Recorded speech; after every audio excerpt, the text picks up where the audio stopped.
Today I'm speaking with Chris Long. Chris was brought up in the remote Gorge River in South Westland, 2 days walk from the closest civilization. Since leaving home, he's lived an amazing life, adventuring all over the world from Antarctica to Norway, and has recorded his travels on his YouTube channel, Wild Kiwi Adventurer. I hope you enjoy this discussion, and if you did, please take the time to like and subscribe to the channel. It makes a huge difference. Thanks. Did you ever think when you were growing up as a kid down in Gorge River, so isolated, that you would end up doing all these amazing experiences that you're now doing? Or did you think you were going to live there forever? I had no idea really what my future was going to be. And even to this day, I still kind of live with that same philosophy of, never rule anything out. And I would never think of something about, oh, I won't do that.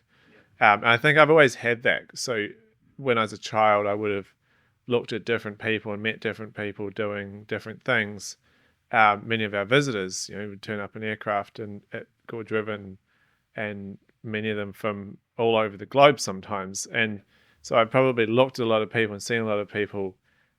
And yeah, I guess I knew that maybe one day I would be one of them, but I never knew. I never knew what it was going to be like to actually leave home until I did leave home. Yeah, and you wrote in your book about leaving home quite a bit, and it seemed like a traumatic event, probably more so for you coming from such an isolated place than the rest of us. But I wonder if because your childhood was so isolated that, what you're doing now, way more extreme than most of us, is almost like a rebound effect or something, or is it's obviously just what you love doing? But yeah, what I do these days is just a continuation of it.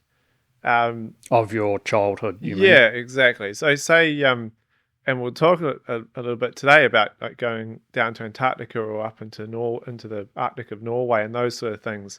You're just kind of going to it's a very different environment, but in some ways it's a place which is just a bit more wild and a bit further north or south or whatever it is, a bit darker, a bit windy, a bit colder than at home at Gorge River. But that growing up at Gorge River gave me a very good kind of base level of skills, and I felt comfortable in that environment. Mm. In the kind of the wildest corner of New Zealand, if you like. So that way it was an awesome stepping stone just to kind of, once I was comfortable with the world, then just go and push the limits. And there was really nothing holding me back. Once I'd learnt the ways of the modern world, then you can combine the two. You can take the modern world and everything it's got to offer, but then also go and explore these other places where few people kind of have the urge to go. Everyone thinks that it's a cool idea to go to Antarctica or something, but few people actually want to go and work there and live there and make that home. I think maybe a lot do, but most of us don't get round to doing the things we want to do because we're just, stuck in this sort of normal life. Yeah, exactly. And I see this every day, and I really, I've had so many conversations with people over time, and it's one of my little projects is make that little spark inside someone. Yeah. Light. And sometimes like I'll mention something, I'll be like, hey, you could go and do this job. Might be something which I could suggest that they do. And then they're like, oh yeah, that's a cool idea. And then the next day they come back and they're like, tell me more about that job. And then you know that you've kind of sparked that in them. And that's the amazing feeling. It's the same as taking someone there and they have that spark when they get there, like, wow, that's an amazing place. Whether it be West Coast of New Zealand or Antarctica, it doesn't really matter where it is. It's the same if you inspire someone and maybe you see on social media or something a year later, like, oh, they made it, That's cool. That's quite cool to have that kind of a little bit of planting that seed. It's not power, but you're sort of spawning an idea in people's minds that might not have otherwise been there, aren't you? Yeah, exactly. And sometimes it's not as hard as people think to do things. Sometimes it is, sometimes it's not. But often, like if you really dream of something and you really want it enough, you will make it happen. People are pretty good at making things happen, but only if you're giving it everything. I've never kind of held back. Like if I have a thought, I say I go back from Antarctica, and then I thought, hey, I want to go to the north. I want to go as far north as I can in the world. Really, like that was as casual as I was thinking about it. And then I thought, oh, I know this guy who worked up there somewhere. Contacted him. He said, yep, this is the number, or email address or whatever to email to these people up in Tromsø at the very north of Norway. I thought that was the world's northernmost city at the time.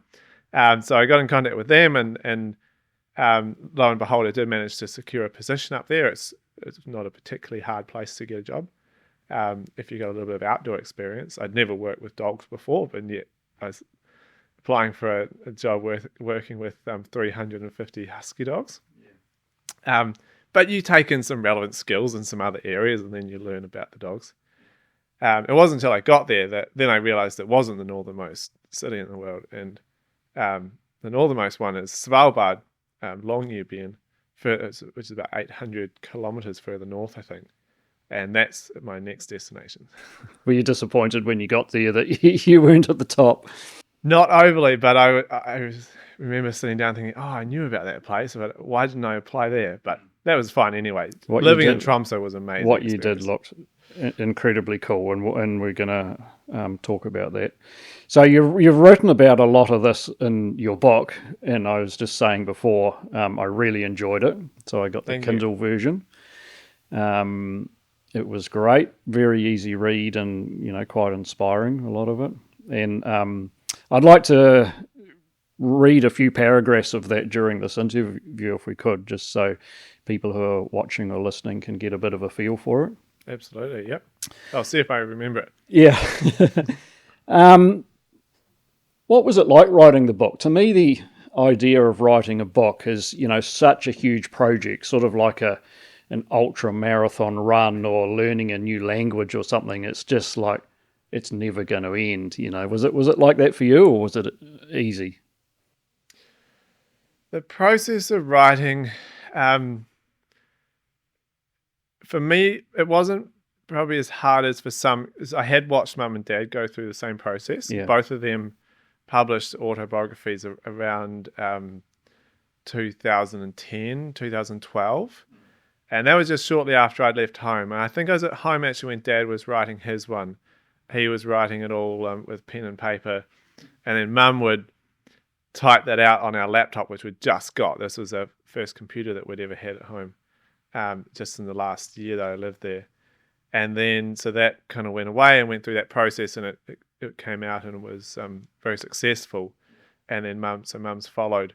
I figured that one day they would probably contact me, or someone would contact me and be like, hey, do you want to write another book? And so it wasn't a huge surprise. And I had sat down a couple of times and thought, what might you write? But it was a whole lot different when someone actually says, hey, do you want to write? Do you want to start now writing? So someone contacted, an editor or publisher contacted you? Yeah, that's right. So when COVID hit, I was living up in Norway, and I suddenly became the Kiwi stuck with 350 husky dogs in Norway. And that, I think, came through Stuff. They did a little news article on me. And also another friend of mine who was stuck in Svalbard as well. She was on there also. And then National Radio heard about that, so they got in contact with me, and we did a quick chat with Jim Mora one morning, from the snow up there down to summer down here, or whatever it was. And then, a week after that, a publisher contacted me from, by the name of Alex Headley, and he commissioned me to write for HarperCollins, autobiography. Yeah. So he kind of came up on the very first day with a pretty cool idea. He just said, write your story. I see it being two parts: where you came from, where you went to. And that sparked something with me, because that was a story I always wanted to tell. I didn't just want to tell the story of growing up in the wilderness, because that's, to me, only half a story. Yep. Anyone can grow up in the wilderness, but do you actually turn out? Do you manage to do much in the rest of your life? So I wanted to share what else I'd done, which I thought kind of put that whole story together nicely. Once he said that, I thought, yeah, I'm definitely in for this. On a side note, I've been working with tourism for a little while. And then so COVID had literally just happened. Tourism was kind of tourism work wasn't out of the picture completely up in northern Norway where I was living. I was working with dogs, so I still had a bit of work, but it was here and there. It wasn't reliable. And so suddenly it was like, I don't know what I'm doing for the next year. Yeah. That's perfect because there'll be times in that year where I can just sit down and write. So I signed the contract and gave myself a year. I knew that if I didn't really care what the number was. You just sign it. Okay, 12 months. I know in the back of my head I can do it. Other people have done it. Mum and dad have done it. I can do it. And then I forgot about it for a little while. I think I forgot about it for about 2 or 3 months because, of course, 12 months is a long time. And then I actually cut my hand. I had a little bit of an accident, cut my hand on some glass. And that slowed me down. Suddenly I wasn't working with the dogs very much. And it took me a little while before my finger kind of recovered so I could even move my other fingers. But once I could, then I started to type with basically 1.5 hands. I sat down one day and I thought, hey, I've got to do it. Where do you start? And I kind of made a list of bullet points of what I'd done, both growing up and where I'd been afterwards. And I knew there was some things you have to talk about, going to school for the first time, what it was like to leave home, how we lived out there with the vegetable garden and all of that. But then also there was things like going to Antarctica on a Russian icebreaker ship. Great chapter. That was quite easy. You put that one down and you know that one day you'll sit down and write that one. It's probably going to be a chapter of the book. Same with Norway. Same with a couple other things. It was like quite easy to set those things out. And then once you've got that kind of guide, it wasn't just an endless thing. Like you could keep writing things on that list. But it's broken into small modules. Exactly. And you just come into it. You don't sit down to write a book one day. You sit down to write a story or a chapter. And then tomorrow you can do another one. And if anyone out there is thinking of writing a book, my biggest piece of advice is write the easiest chapter first. Write maybe it's the freshest in your mind or it's the most interesting or the most vivid or something. Write that one first. Because once you get started, it's easy. Getting started, sitting down that first day to write your first words on a 85,000 plus word book is definitely daunting. So make it as easy as you can for yourself. And say if you can go through that kind of list that you might be able to make up, if you hit like 2/3 or 3/4 of them, you'll fill in the gaps pretty easy after that. So was it hard finding the balance, telling your sort of emotional stories or stories that are close to your heart that maybe is a bit difficult to share with people that obviously you don't know who are going to read the book? Yeah, there's a kind of thing in your mind all the time, like, do I put that in, do I not? Again, a lot of people have come up to me and said, I don't know if I'd want to write about some things. So don't. No one knows what you didn't put in. But often they're the things that are the most interesting, aren't they? Your sort of deep inner feelings that we all have. And for sure they can be. And so it's a little trade-off in your mind. You have to put some of them in, and then sometimes some things you'll put in, and then perhaps later on you'll take out, or the editor will say, maybe not, or suggest that you take it out. But in general, you can, as long as you're putting plenty of interesting things in, then leaving a few things out that you're like, I just don't know if I feel comfortable talking about that. It's fine. Most people don't know. I think it was in your book, you talked about your friend dying, which was obviously a bit of a raw thing. And you said it's been really emotional reliving each of these moments again through the process of writing and has been incredibly rewarding.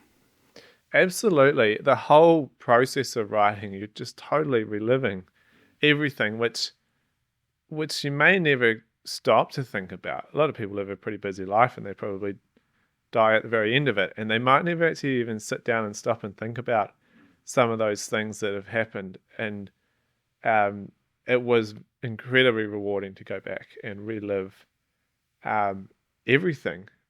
Or at least everything that I could remember and everything that I put into the book, and even the things that didn't make it in the book, I still relive those. And I do think now and then going into the future, what I remember of my childhood will be what I put in that book. True. What I forget of my childhood is probably what I didn't put in or didn't make it in. Just because afterwards, and even once while I was writing it, I remember telling stories to people, and it was always the same stories that I'd written. And that's when I realized, like, okay, what I put in here, that's what I will remember when I'm 80 years old. I probably won't remember much else. That's funny. Yeah. So in some ways, it's good because you've locked that up. It's there. You can't forget it because you always go back and read it yourself. But then, maybe the other things will kind of drift away now. So I think from memory, the last major event in the book was your Norway experience, which was about a year ago. Would that be right? Or 18 months? I was in Norway from 2019 at the very end of the year to 2021 May. Yeah. So do you want to tell us what's been happening in your life since the book? Because no one knows too much about that. Exactly. I think I summed it up with my last line, which went something like, I will be shortly putting on my backpack and behind me will be some footprints and I will have disappeared over the horizon or on a plane or a ship or boat somewhere. Yeah. And that really left it very open because this is just half of a Did you know story. what you were going to do at that point? No, I had no idea. I just come back to New Zealand, I think. So I was still in that writing process, obviously. I don't think I wrote the Norway chapter until I left Norway, and then I sat down one day and wrote it. And it's actually a significant part of the book was written in MIQ isolation, right? 17 floors above Auckland, which was a pretty fun place to sit, and food would turn up at the door, and all I had to do was eat it and write for 14 days. Had nothing else to do. And then so I came back to New Zealand and I was kind of quite lost in many ways. Like probably had my first midlife or quarter life crisis or whatever you want to call it. I'd been doing all these amazing things. I'd been kind of just going the whole time. I'd never really stopped to think about life and where I'm going and whatever. There was always something else waiting for me and something else and something else. When I was in Norway, I got to stop for a little bit longer than normal, forced to stop a bit longer. And then I was kind of forced to stop a bit longer back here in New Zealand. Wasn't really loving life as much as I normally would. And I was struggling to find something that I really just wanted to do.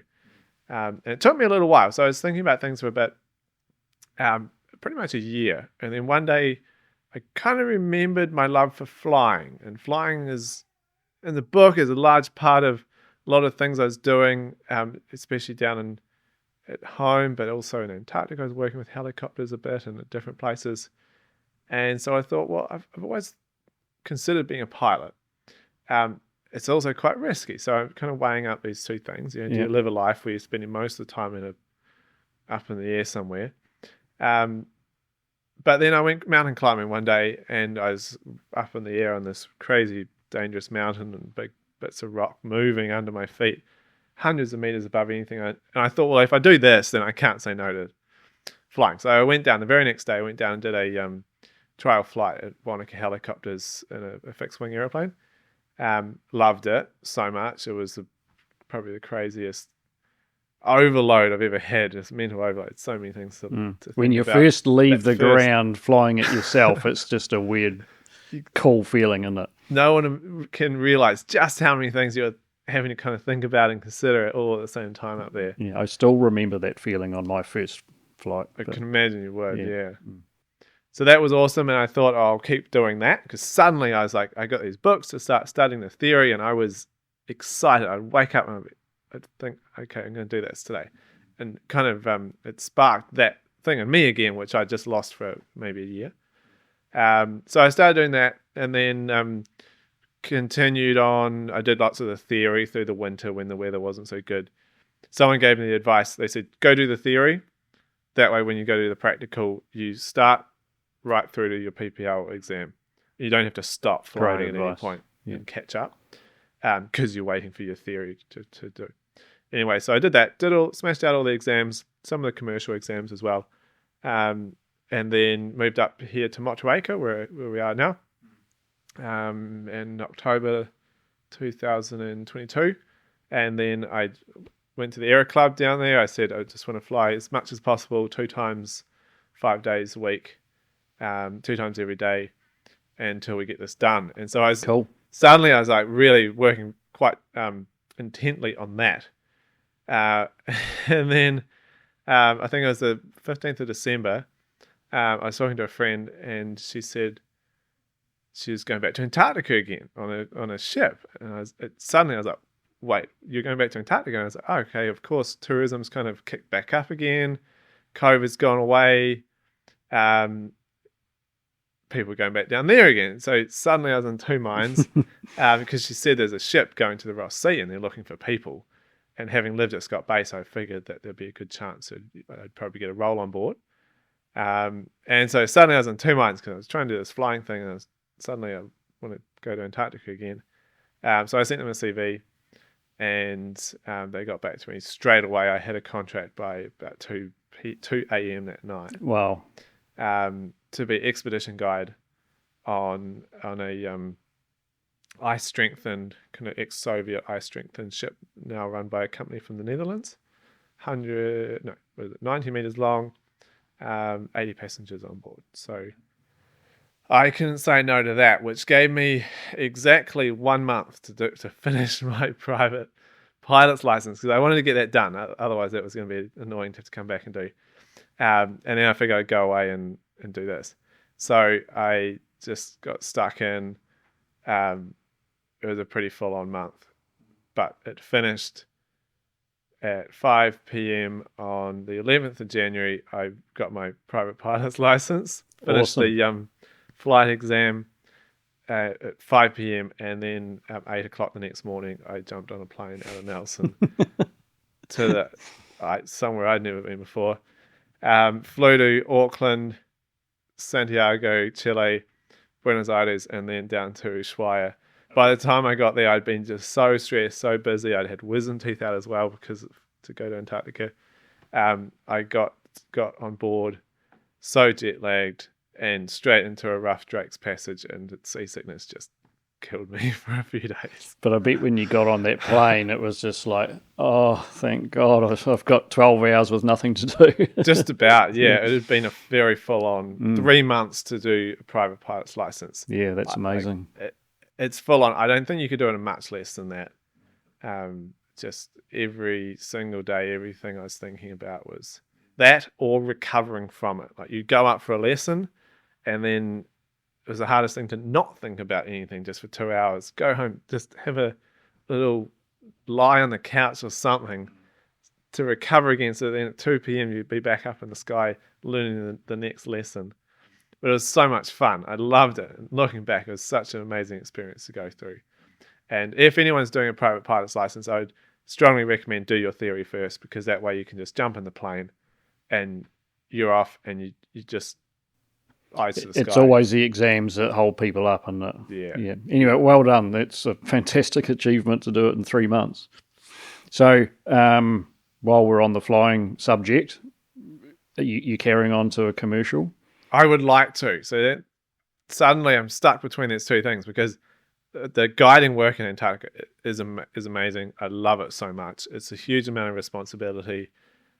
You're taking people and you're landing on the most remote rocks of the globe, just about, in the most wild conditions. So I love it so much. Of course, I haven't lost my love for flying as well. So I do really want to keep working on that.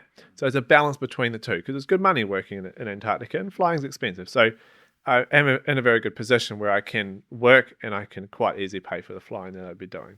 Do you see a career in flying one day, or you're not really? I would really like to, yeah. Fixed wing or helicopters? Fixed wing. Okay. Can we start off with the Icebreaker experience? Because I think that's pretty much where it all started for you. Is that correct? Absolutely. Sort of Before the doors that, open? Antarctica was a name. I'd probably studied it in my homeschooling or something, but I don't think I even had an image of what was there other than emperor penguins. Like, it was just what most people think. So I was at home one day, I got a message from my auntie saying, "Hey, do you want a job on a Russian icebreaker going to Antarctica?" was her words. And it was like a friend of a friend of a friend of a friend or something, that she'd heard about this ship leaving New Zealand. They needed people as soon as possible. It was leaving in 4 days. I was at home at Gorge River, so not the easiest place to go anywhere from. And we got on the phone, and our friend Roger said, yes, I can come and get you tomorrow, sort of thing. So, okay, that's possible. I can actually get to the ship, and then thought about it for a little bit. And I think 2 hours later, I signed a contract. Not really knowing anything other than this icebreaker leaving to Antarctica. And it sounds exciting. Yeah. I don't know if it even sounded exciting. It was unknown. And to me, it was like, of course, I have to say yes to that and then see if we can make the other things work. And it did. Luckily, I didn't have many plans at the time. So I got to Christchurch, boarded the ship 4 days later. 5 days later, we disappeared over the horizon. And pretty much everything in the world that I knew disappeared over that horizon with New Zealand. And I disappeared off to sea. It was a tourist ship, very similar to what I'm working on now. What was your role? I was a cold galley chef on board. Originally, I was meant to be a wine steward. Didn't know anything about wine. Also didn't know anything about food. But they needed people right now. So anyone was still better than no one. So I was working on the third floor of that icebreaker ship, right near the bow. And there was 2 galleys. So I was in the bottom galley, so the cold galley. So we didn't cook anything, but we made salads and chopped cucumber and cabbages and peeled boxes of boiled eggs and made appetizers for people for like the 120 guests that were on board, plus some of the other staff and everything. I didn't have a passion for food. I like cooking now, but I'm not someone who, rain, hail, or shine, seasick or not seasick, has that passion for food. And that's really what you need in that role. I was getting paid $4 an hour as well, which is not very much. I was working about 16 hours every day, no days off, and the whole contract was 2 months. If you quit on the second last day, you don't get paid for anything. So really? So you're really totally thrown in there, and there's no way out of this thing. No, and you can't quit because you've got to stay on the ship anyway. Exactly, yeah. They'll lock you up. Like, you can quit, but they'll lock you up.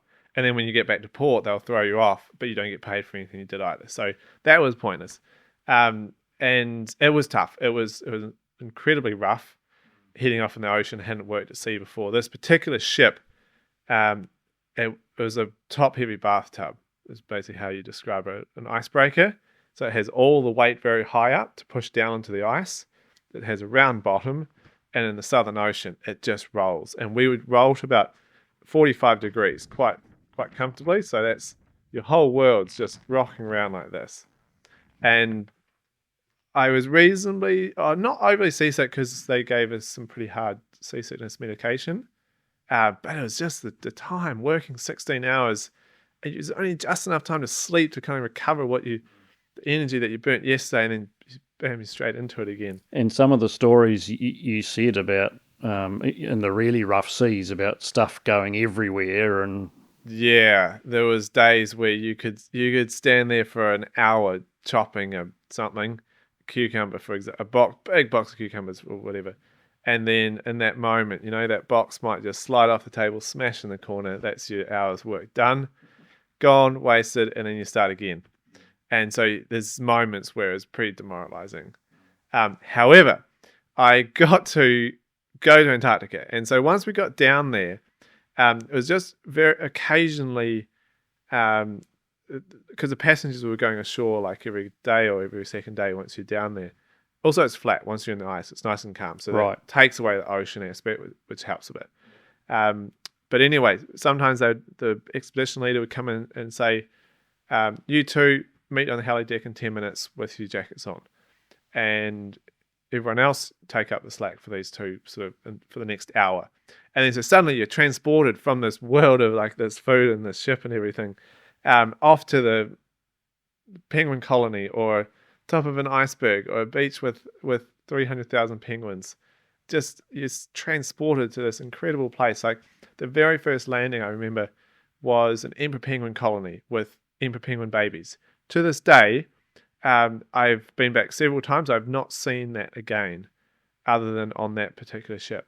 So you get to see things that still a once in a lifetime experiences for me. Yeah. Just for 1 hour. And then you're transported back another 8 hours of work in the galley. That 1 hour, did you think, I need to be back here working? This is where, this is worth it? Exactly. Because when you're going ashore, suddenly like, some people, they're guiding the customers ashore and loading the helicopters and driving a Zodiac. I knew I could do that for sure. With a bit of experience, I can do that. And a bit of practice. Many of those skills I kind of already had, but I was still very young at that stage. I was only 19. After that, I survived the 2 months, and that was pretty full on. It was the longest 2 months of my life. Some of the worst days of my life for sure were down there, and some of the best moments as well. And so coming back, then suddenly I looked up all the companies and I started sending CVs out, and I was 19, so I didn't really get much back. I always got replies usually, but I didn't get any job offers for another 5 years or so. Can I just butt in quickly and go back to the Icebreaker? Can you just say what it's like when you're charging through the ice or ramming the ice to crack it? Was it loud and scary? It's not as loud and scary as people think. The ocean is scary. That is when you're rolling 45 degrees and your whole world is just tossed like a cork. That's scary. When you're in the ice, it's just incredibly powerful, and it's this massive ship, and it has 3 hulls. So the you got three layers to keep the water out, essentially. Yeah. And it had three propellers, three propeller shafts, and it was 24,000 horsepower. Massive amount of power for a 120 meter long vessel. So it's not the largest ship. And so they could drive through up to kind of 1 to 3 meters of ice. They could break 3 meters, but not continuously. You'd probably stop. That's 3 meter thickness. 3 meters thick of sea ice. It's unbelievable, isn't it? Through the winter, the ocean is frozen thicker and thicker and thicker. And then we were down there kind of at the end of winter in November, December. And so, you just crush through that. So it's higher than the roof ceiling. On average, it's probably 1 to 2 meters that you're breaking through. And so the ship, it pushes down on the ice. People think the bow kind of rides up. It's a continuous motion. So the bow might be sitting a bit higher, but the ice is just constantly getting pushed under that bow. It breaks it. And then the ice, it's very important that it comes out the side of the ship so it doesn't hit propellers, because you don't want to hit the propellers. And then you look behind and you have the big line through the ice, and then it's closing up again behind you, just like that. Wow.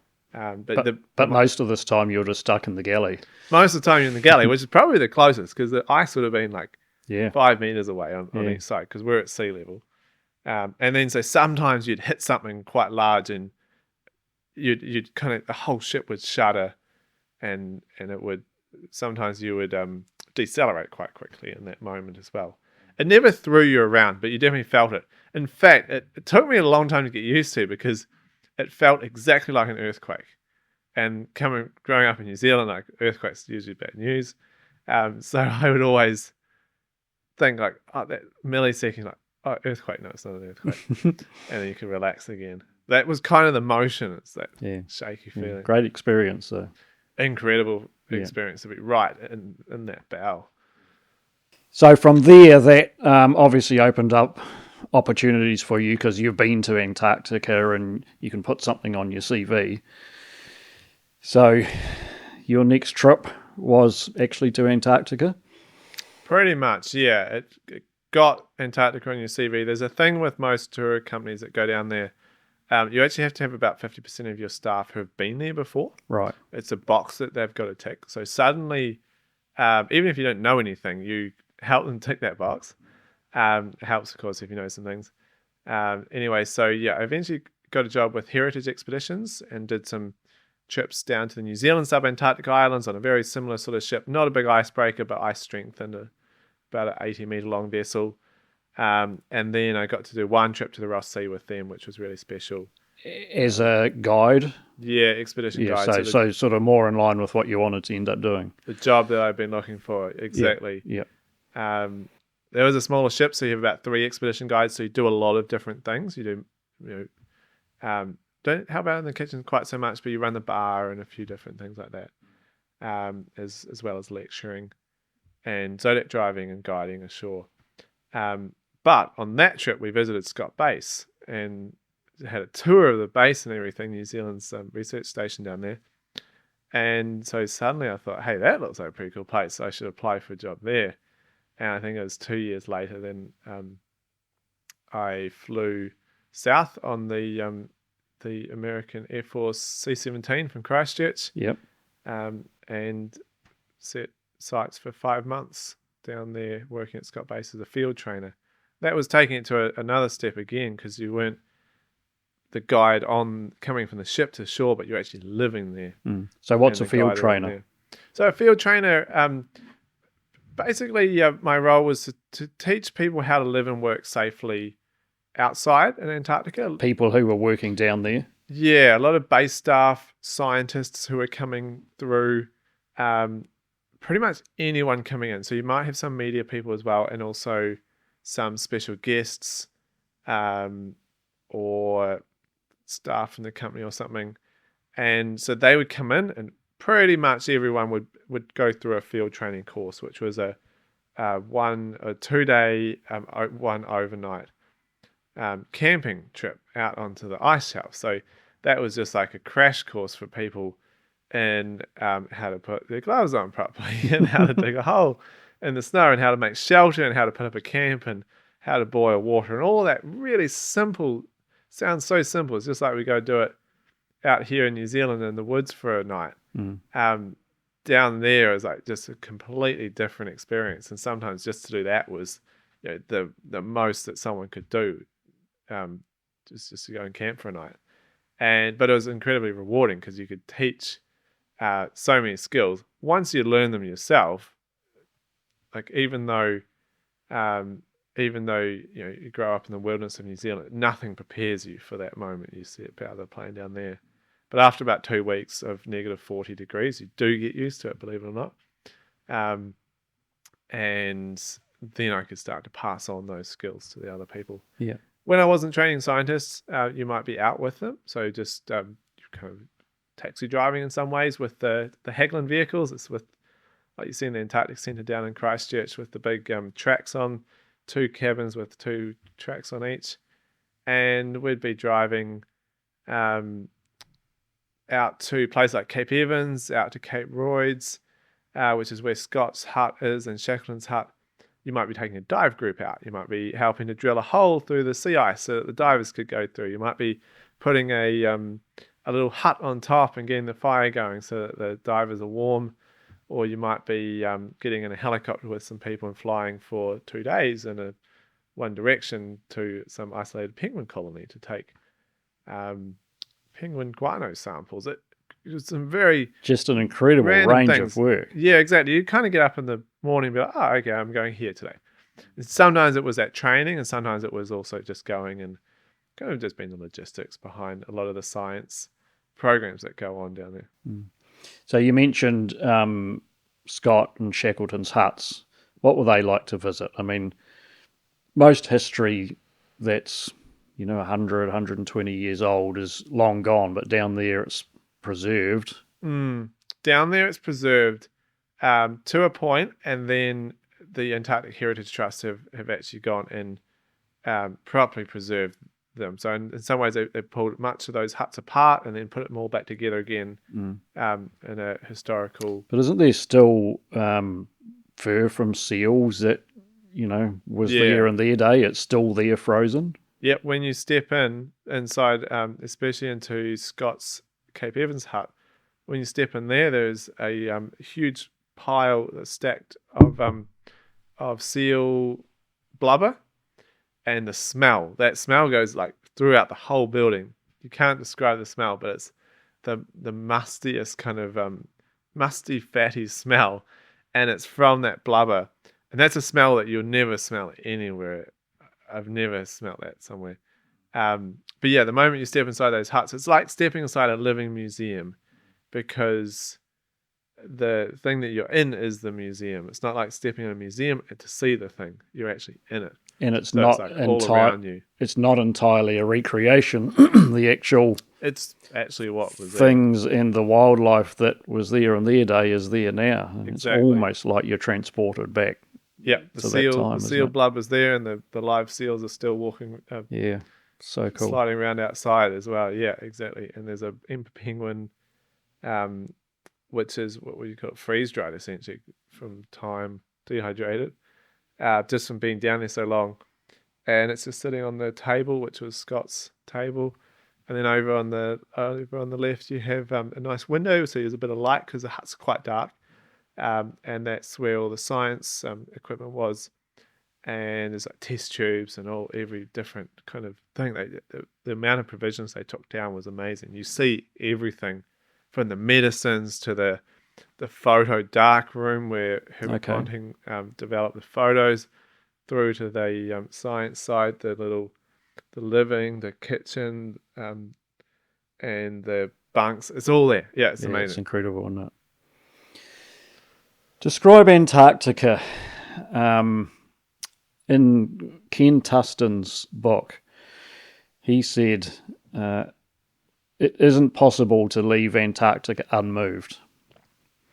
Did you find that? Was it a very emotional place?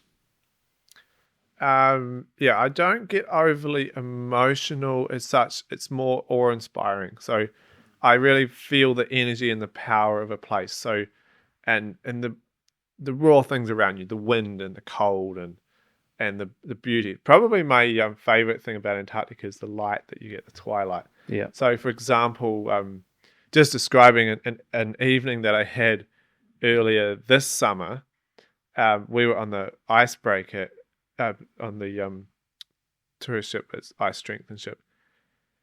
And so we're going through the ice quite near to Scott Base. It's just the area where I spent a lot of time. It's just over there. It's just over in the ocean a little bit from there, stone's throw away. And the ocean surface was refreezing because this is March, so it's cold, and it's getting colder by the day. And the surface of the ocean is made up of these pancakes of ice, essentially. Circles, sometimes they're small. On this evening, they're about the size of a dinner tray, like quite large dinner tray. Yeah. And they're all just sitting on the surface, and they're all kind of jostling. I've seen the photos you put on Instagram. Crazy. Yeah, it's absolutely incredible. And that's the ocean. The whole ocean is like this, as far as you can see. It's refreezing, and the ship's just kind of cruising through those, and there's a few icebergs, small chunks of ice that you're like bouncing off, and there's some big icebergs that you're driving around and avoiding. And then in the distance, you've got, or behind you is Mount Erebus, with the sun shining on.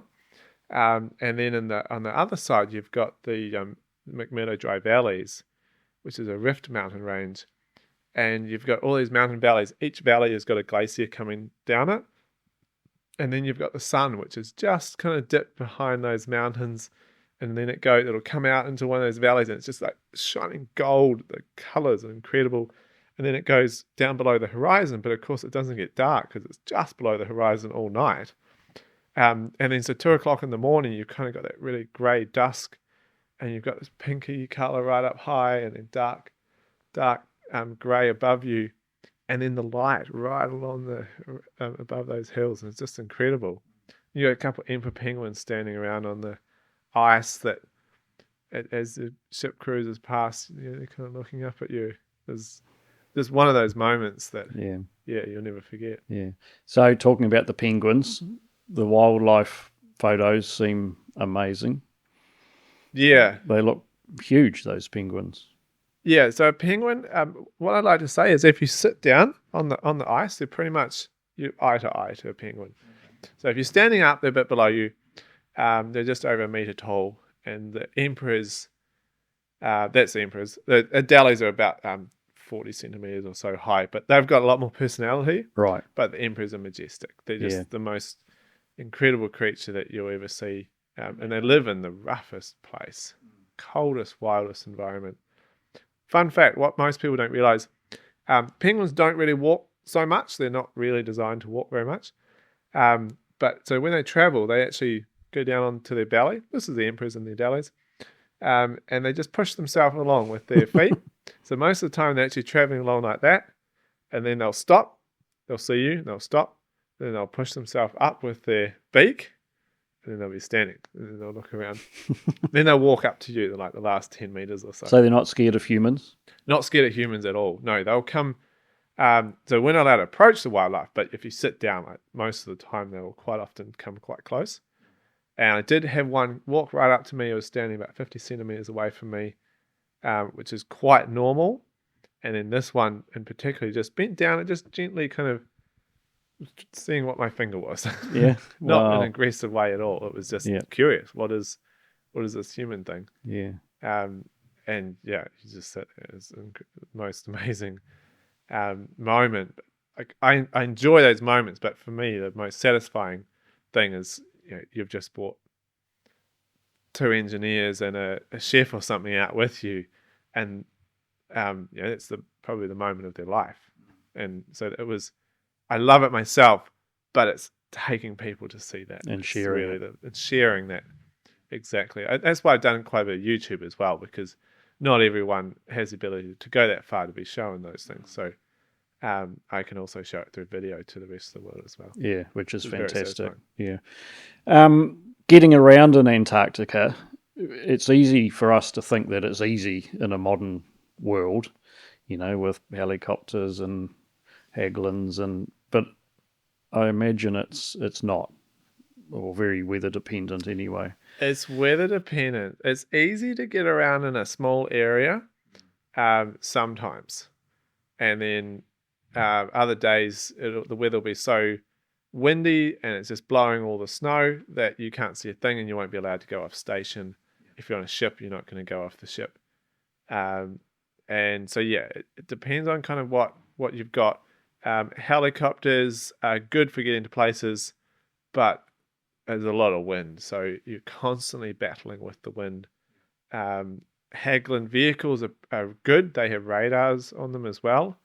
So it's kind of like sailing a yacht at night. You can sail, you can drive the Haglin just following the flagged routes. And the flags all so in a whiteout to the condition radar. or something. Yeah, in a whiteout condition, you can actually go anywhere. Still, anywhere that along the safe routes that you know of. You don't tend to make a habit of it, but if you have to, you can. And if you're out and the weather comes up, you can get home again. So that was pretty good. That's where the technology is really amazing. That you don't fly using that sort of technology through a blizzard. You just don't fly. Whereas you could drive on a skidoo that's incredibly cold, so you might not do that. And then aeroplanes coming down from New Zealand, they have a lot of challenges just because it's so far to go. Point of no return is a big thing. Whether you have enough fuel to come home again. So you really got to get that right. And then intercontinental flights with like Twin Otters and Basler planes from Ken Boracare. They come all the way down from Canada each summer. They're difficult because you're traveling from one place to another place. The weather forecasts are not very reliable. There's a lot of fog in places as well. So when it comes to flying, it's pretty challenging doing very much. We use Zodiacs from the ship, which is treacherous because Zodiacs don't go very well in sea ice. So you're constantly torn between there's water now, but you might have a 3-knot current. Is it still going to be water, or is it going to be sea ice flows coming through when we're bringing the people back in 3 hours? And that's a really tough decision to make. So there's some photos or video on Instagram from your most recent trip, I think, of getting people off Zodiacs. Yeah. Which look Oh, yeah, nasty. I know what you're talking about. That particular moment was one of the highlights of my summer. We landed at Cape Evans, which is a place where it's been so many times. It was amazing to go back there. And we had 80 people on board and 12 staff. And so it was 50 knots of wind, which is very windy. You could never take a boat out in those conditions, except we were actually in the shelter of this little cape, which is Cape Evans. So it was an offshore wind for us. So there was not very much waves, and except at the ship, there was about a 1 meter chop by the time you got to the ship. But you could land on the beach, and there was no ice on the beach because that wind was also conveniently blowing all the ice away. So suddenly I was like, okay, we can do this. It was negative 15 degrees to go with that. So negative 15 plus 60 knots or 50 knots of wind is about negative 32, we worked out. So it was brutally cold, and the winds just go straight through you. And so we had to get people from the gangway onto the Zodiac into shore, from the Zodiac onto shore, and they went and visited Scott's hut, got to go in there, which was an incredible moment for them. Bit of a walk around, bit of a hike back onto the Zodiac and then back to the ship. By the time we kind of finished up that operation, most people were very cold, and there was two of us who didn't get cold. I was one because I'd worked in those conditions down there before. I knew the place reasonably well, so I was comfortable. There was one other guy from Svalbard who he didn't get cold. He's used to it. he was used to those conditions where he lives. But everyone else was definitely feeling it. You could see their eyes were just like, "Wow, this is Antarctica. This is not what we're used to." Because most of these guys are used to being up on the Antarctic Peninsula, where it's usually 0 or negative 5 at most. Suddenly you're like really just so far out there. So that was an amazing experience for me, because I could really, in some ways, show my strengths of and the true Antarctic guiding, the Ross Sea guiding. That's the true Antarctica. Do you feel the pressure of responsibility for keeping these people safe? I mean, that looked to have a significant amount of risk to it, or was it not as bad as it looked? It's not as bad as it looks. Probably the main thing with that is you have a warm ship, and no matter what happens, you just have to take that person back to the ship. So if you would never do that kind of operation, that landing, without a warm place to go, you couldn't do it. But yes, there's a lot of responsibility. People paid a huge amount of money, about 50,000 Kiwi dollars for this trip. And they've spent 33 days of their life to get to this place. That hut could be the hut that they've dreamed of seeing all of their life, and this is the moment you can make it happen or not. So it's an incredibly hard decision, because you've got 80 people like that, all, a reason why they've come there. And then behind you, you've got your staff, like, okay, can this group of staff make this happen? And then you've got the conditions outside. Can we do it in those conditions? And so there's always a kind of somewhere in the middle where it's like, yes, you can, but there's risk involved. And how far do you push it? It depends a lot on how isolated you are, what the consequences are. If the consequences are someone gets really cold, that's fine, because you get them back, you warm them up on the ship. If the consequences, if it's flying and the consequences your helicopter crashes, that's a very different story. So you must have sort of risk mitigation plans for all sorts of scenarios. Exactly. You're always working around risk in the outdoors, and risk is something that a lot of people think you can put a circle around and put a label it, or contain it, or manage it, or whatever. Or eliminate it completely. But in the outdoors, it's a very dynamic environment, and you really have to understand what is going on. If you understand the environment, then you can recognize the risks involved. If you don't understand it, you can never recognize. And that's just what you get, I guess, the longer you're out in the outdoors, you get that. And so growing up, I had a head start from Gorge River. It's not the safest place to grow up. But because I learned as a kid, you go out, you get wet and you get cold. So won't do that again. You learn from your mistakes. And you mentioned a lot of times that your dad kept saying, there's no doctor here, there's no hospital, you can't hurt yourself here. Exactly, yeah. No one chooses to have an accident, but you can definitely try very hard not to, like really, but without wrapping yourself in cotton wool either. There's a difference, isn't there? There is a difference, because it's conscious decisions. Okay, today we're not going to go and, you're not going to cross the river today. Sometimes the river's a great example. Trampers come along the coastline, they want to get a ride across the river, and that's great. We'll always give people a ride across. But then the weather's bad today. It just rained. How desperately do you need to get them across the river? Maybe we just stay on this side and we don't go today. But then maybe you can do it because you can make it happen. And so it's constantly kind of weighing up that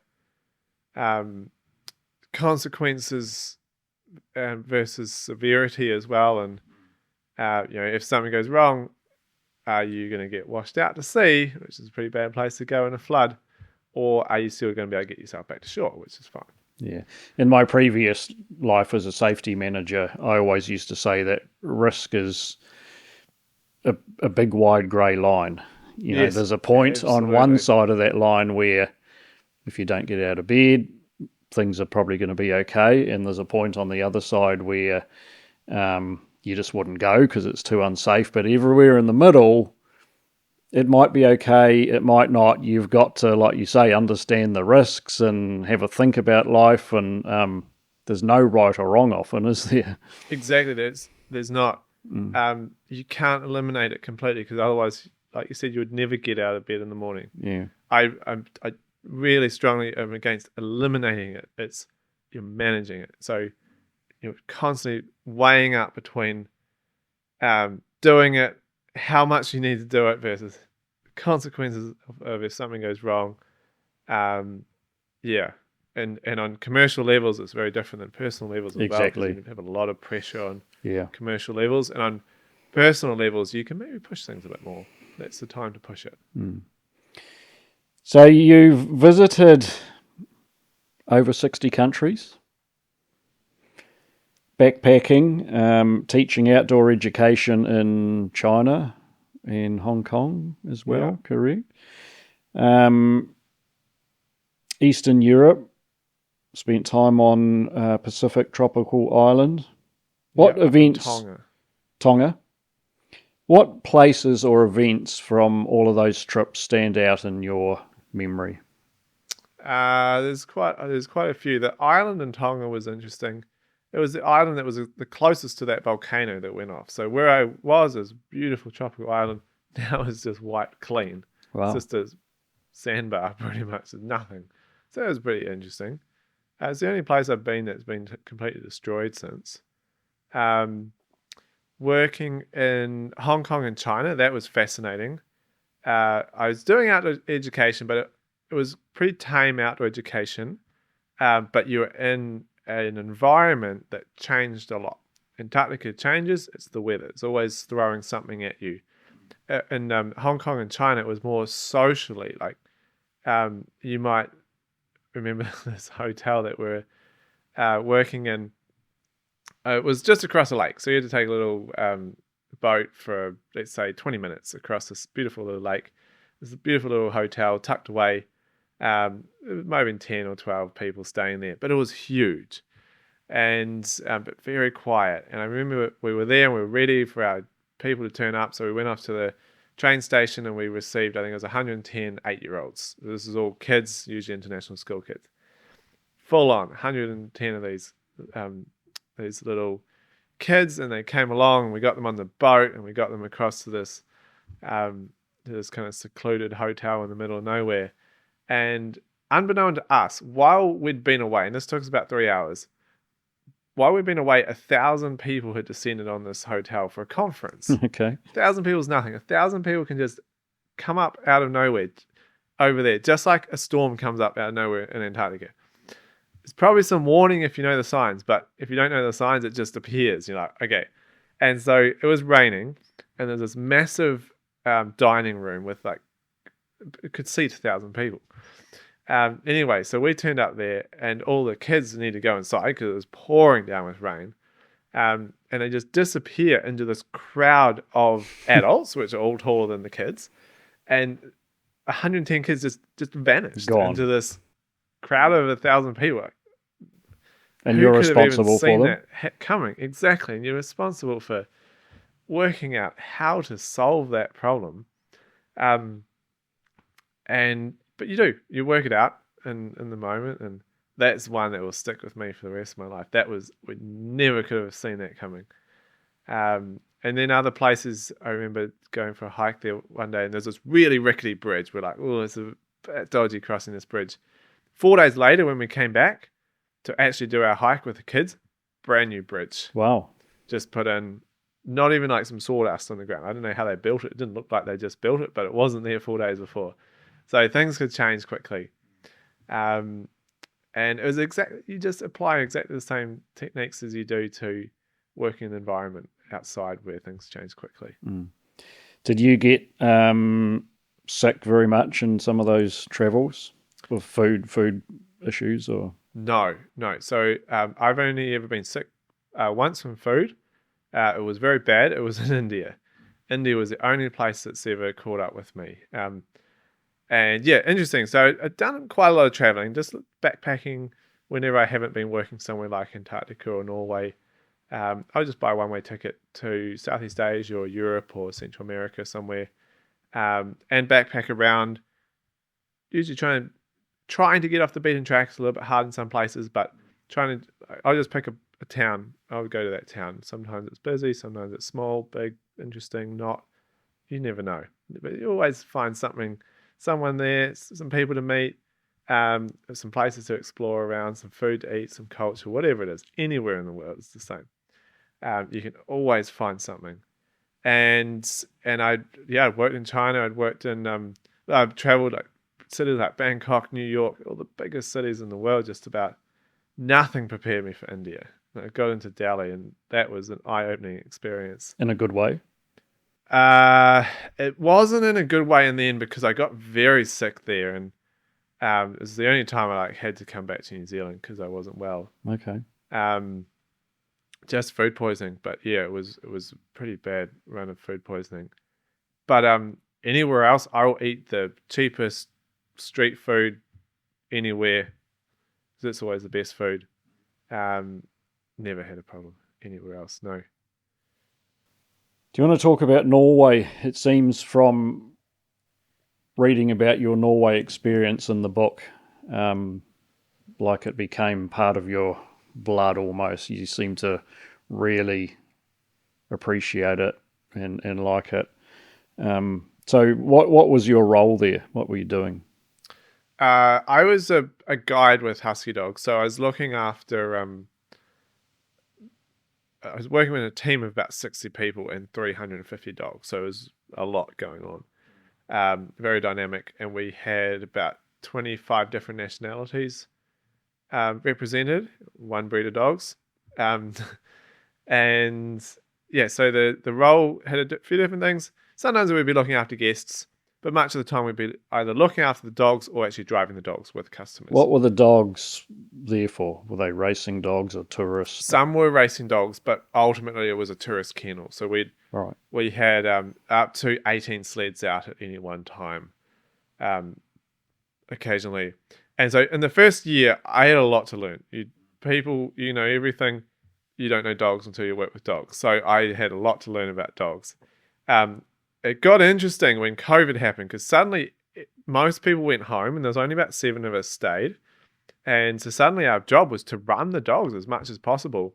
And so where we would have been sledding with customers before, suddenly we had as many dogs as we could take, so a lot of power, and to sled as much as possible. And so we would just go by ourselves over the hills and far away running these dogs because the dogs love to run.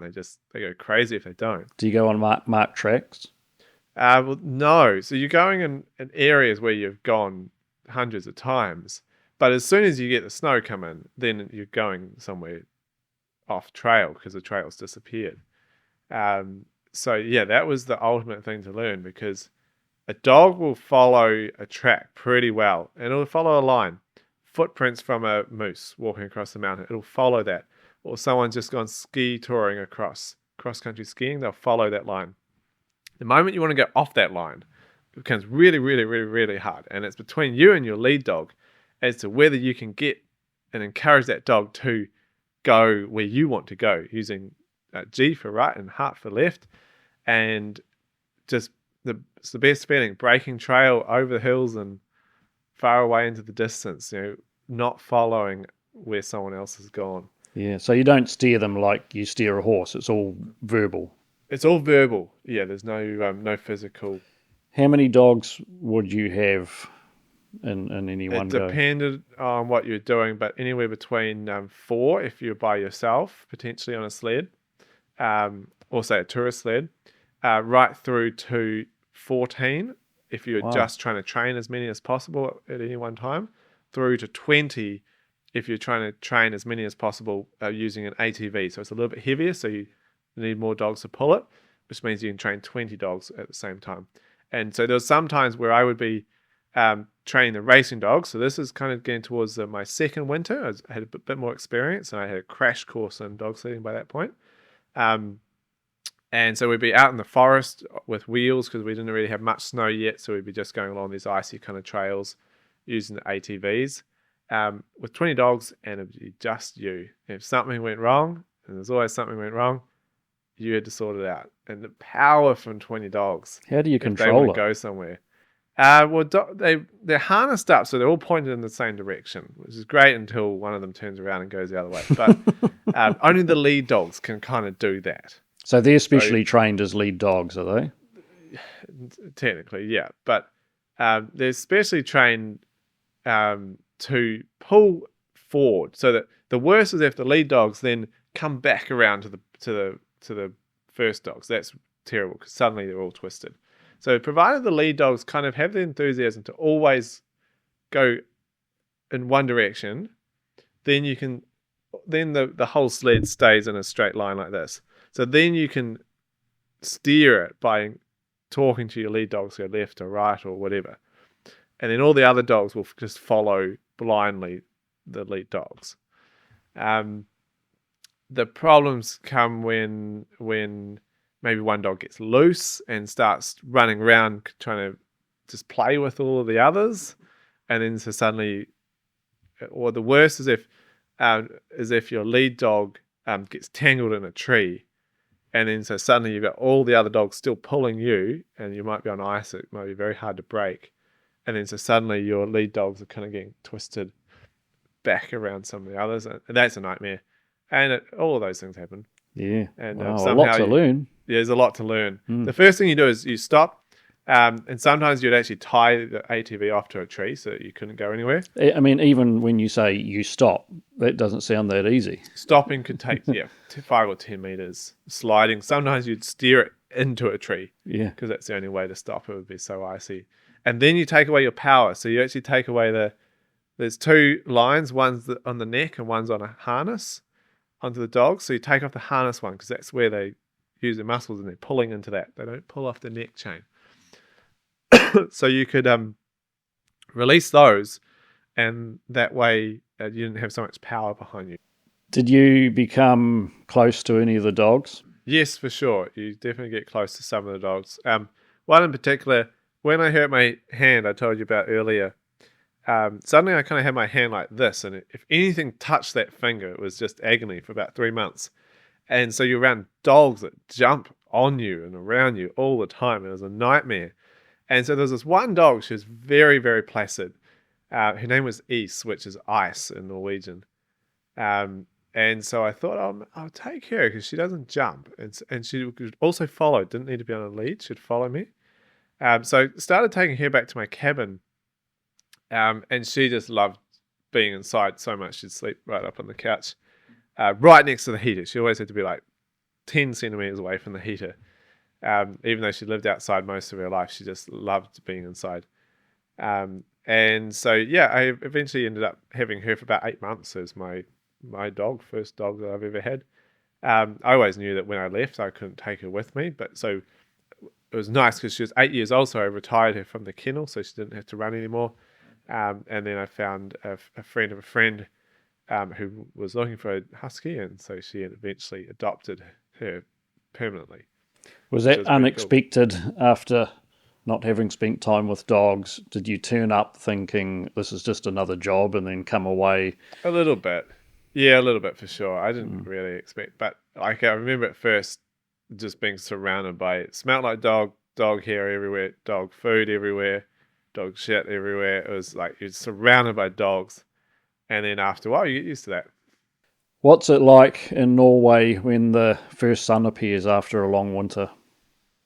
The moment you see the sun for the first time after 2 or 3 months of not seeing it at all is a moment you'll never forget. And I've seen it twice, but the second winter was definitely the hardest because I was working with the racing dogs, and we were in this little cabin kind of off in the woods, a long way off in the woods. And from where we were, you couldn't see any other light. So at night it was dark. And when it was dark for several months, it was really, really, really dark.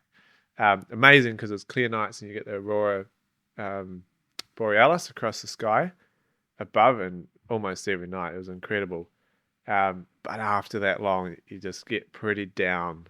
You're lacking a lot of vitamin D and you get quite depressed. And I was really struggling to sleep. I couldn't never get to sleep before 12:30 in the morning. It was hopeless. Couldn't. So then you start to see the sun on the top of the mountains, and then you see it on more of the mountains. And then we had this massive mountain in the way to the south, so the sun was never going to get to us. And then remember one day we drove up onto the north of Norway up to the Finnmarksvidda, which is just this rolling plateau, quite flat. And we had all the dogs out on the chain, and we're just making breakfast for the dogs. And then suddenly we turn around, and there's the sun.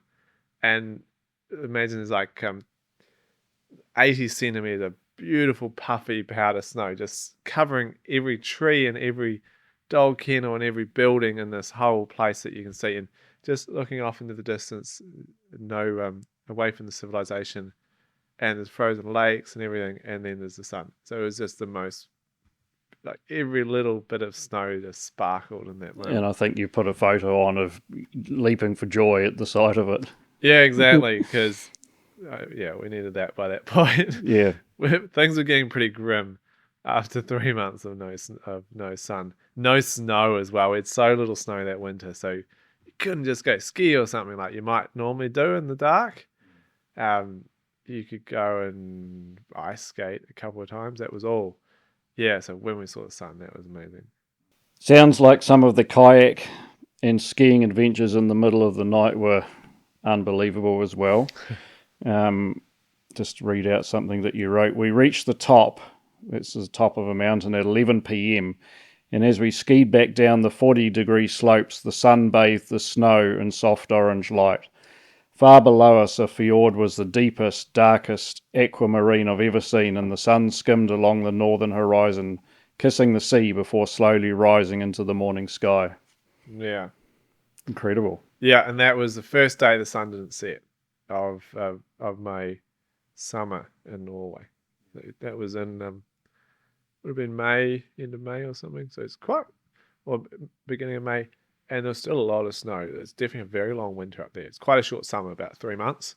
Winter kind of stretches 6 to 7 to 8 months. We live in a society now that seems to value having things rather than experiences. And you only need to, look at the amount of presents that kids get in their birthdays, hundreds of presents, and they've got no idea what we're getting or what they're getting. What are the benefits for people of having experiences in life rather than material possessions? Yeah, you definitely learn what you need and don't need. I think a great example of this, and obtainable for anyone, is the first time, say you get to 18, 19 or 20 or something, and you go off on your big OE, and you get this massive backpack and this second backpack that you carry, and you just shove every single thing that you think you need into it. And I remember my first time doing that, and you're like lugging this backpack around Europe with boots and jackets and God knows what. Things that it's quite easy to think that where you're going, they won't have all the things that you're used to. And the moment you get over there and you're carrying this backpack, like this is 25 kilograms, really heavy of all this stuff, past all these shops, whatever, with the same things that you could potentially have got on the other side of the world if you desperately needed it. You really learn like what you don't need in life, what you can leave behind. And then after a couple of times of doing that, now I just travel with a carry-on bag, couple of pairs of shorts if it's a warm country, pants if it's cold country, appropriate shoes, and a couple of tops, and maybe a camera, and a computer. That's kind of all you need. And so you can apply that same thing when you come back and live in a place. You don't have to have like everything. For outdoor sports, it's a bit tough because you do need a few things. Like I don't do much kayaking because I have nowhere to leave a kayak. But I have some rock climbing gear and that. So you definitely collect a few things for sure with time. But you can stop and think about it a lot more because you realize you don't need all of that. So you don't have to buy the latest and greatest. And then in the same way, like if you've got something that works, that's great. And this comes from living at Gorge River. If it breaks, then you fix it rather than throw it away. Most people, if it breaks, you just throw it away. It's almost like a automatic instinct. Oh, it's broken. All right, go on. Yeah. Go on, buy the next one on the computer. It turns up 2 days later. And cell phones is a good example of that. It's surprisingly easy to fix a cell phone, and it's a little challenge because they look really hard to fix. So I'm always like, see if we can fix it. So often in fact, all of my phones that I've ever bought have all been secondhand. Often they're broken, and you just go on the internet. You can find the part that you need. Usually, it's a new screen, and if you put your phone in a frying pan, it heats up enough so you can pull it apart. And it's scary the first time, but after that, you realize nothing's going to happen. Pull it apart, put the new bit back in. It's on YouTube. You can work out what bits you need to plug back in. It's all pretty simple. It's surprisingly simple. And then suddenly you've got like this incredibly expensive $1,000 phone that you've just put 2 broken ones together for $100 or something. So there's a mentality that your dad's taught you, living in the back of nowhere. Even if you can afford it, that is way more satisfying to fix one. To me, that's far more satisfying than actually just working for 2 weeks to pay for something. One thing you mentioned about living in Gorge River is not having TV, and you said that kids in town who watch TV were never as creative. Do you still find that true now with people you've met?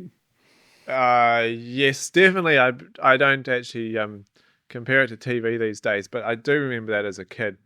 TV it's feeding you information all the time. It's a very easy source of information. Now we have much more than TV though, because we've got our phone and we've got computers as well, constantly feeding that to us. So it's quite easy just to not think, but still absorb. And you can kind of become there's nothing happening. You're just absorbing. Yeah. And so, I did find as a kid, probably because like if you're reading a book, then you're making that in your head. You're imagining that little thing in your head. The story, and then you have to make that for yourself. And definitely people a lot more creative if they've kind of had less of it. For sure, some people can still be very creative with having used TV. I think one of the other things was computer games and PlayStations. I have never liked computer games or PlayStations. You use so much of your life staring at a screen, and again, it's all coming at you. You're not really like doing a whole lot. A little bit in your head, but there's no physical side to it. When you look back at where you've been, what sticks with you the most? Is it the people you've met, or the experience, or the places you've been to? All of those. Possibly the people that I've met. But remember, there's some places where you don't meet people. So, anywhere around people, then it's always the people. So if it's a country, you're traveling to a country, it's usually the people and the culture that stick with me the most. I'm not overly into history. So it's the churches or the buildings to take pictures of. I don't do that.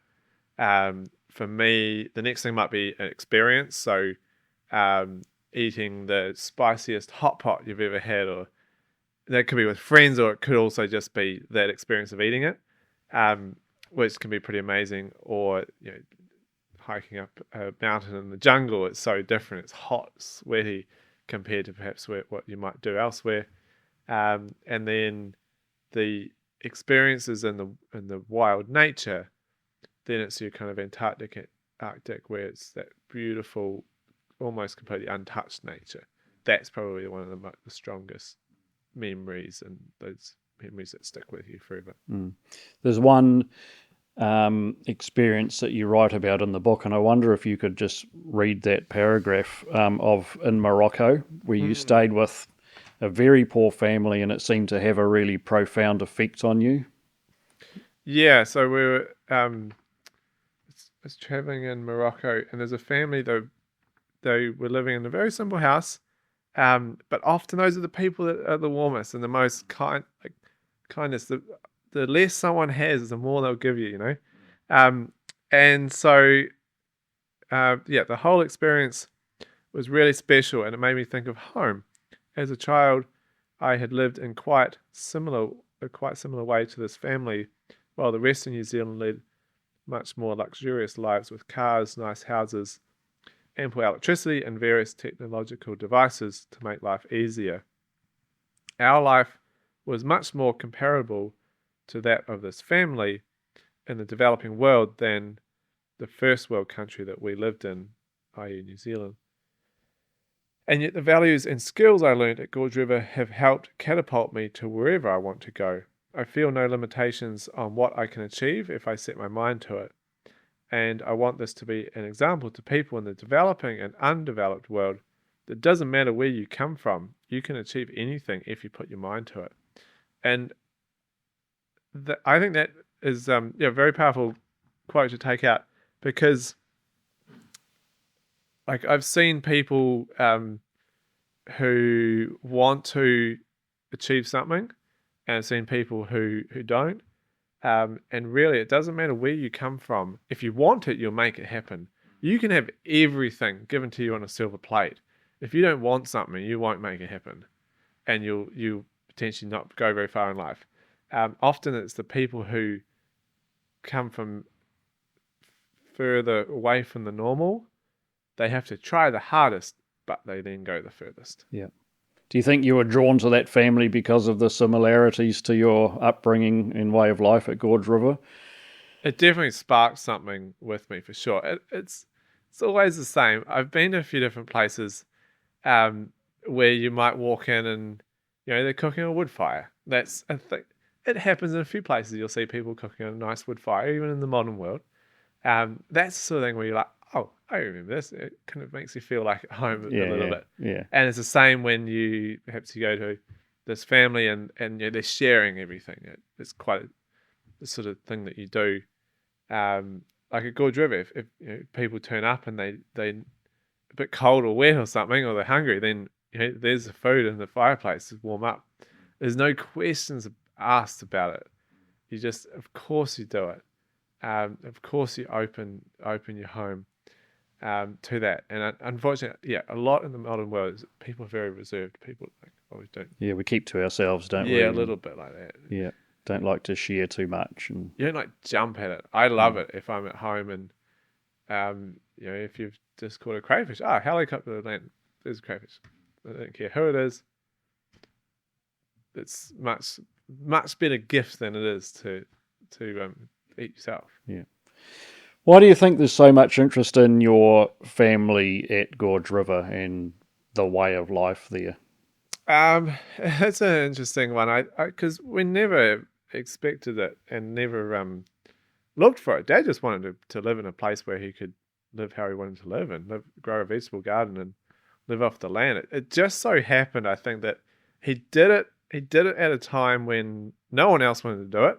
So he kind of got a little bit of a head start on the off-the-grid movement, which it exists now. It's not huge, but a few people want to live like that. A few people have their different versions of living a little bit off the land.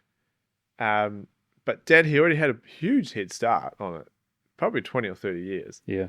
And then in the meantime, he'd also had a family out there and then raised a family. Now, a lot of people go and live somewhere, but maybe the parents still go off and work somewhere in the modern world, or perhaps they're just single or a couple. They do it for a while and then move off again. Few people have kind of gone to a place so wild, stayed there persistently, and then raised a family at the same time. And so suddenly that was there at a time when people were becoming curious about that lifestyle and the possibilities.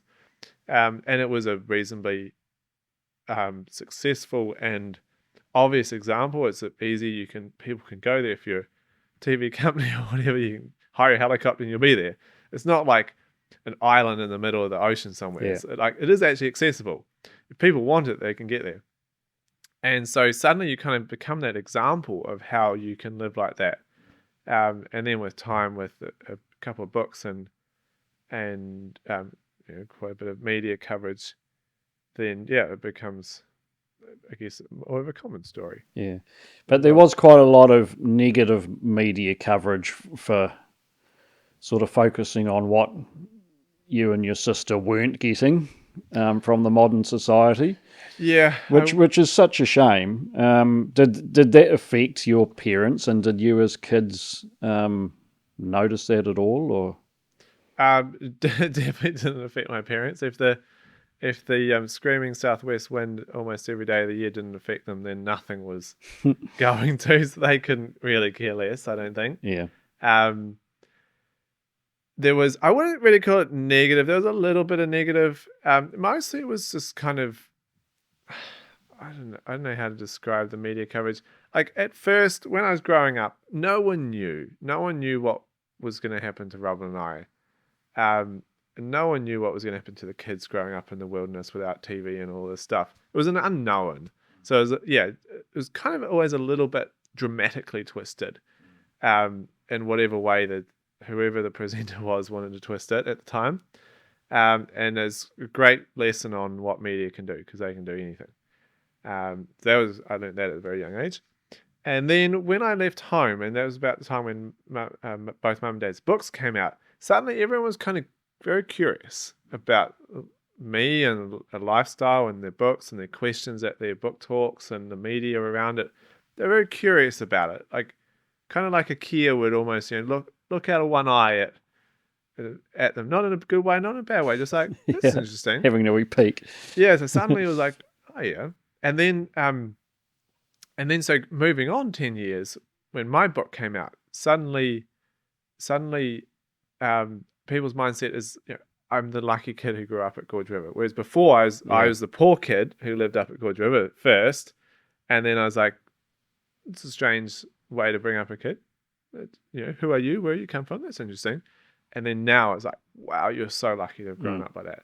So it's been very fascinating to watch that change, because it could have changed in the opposite direction or something. Who knows?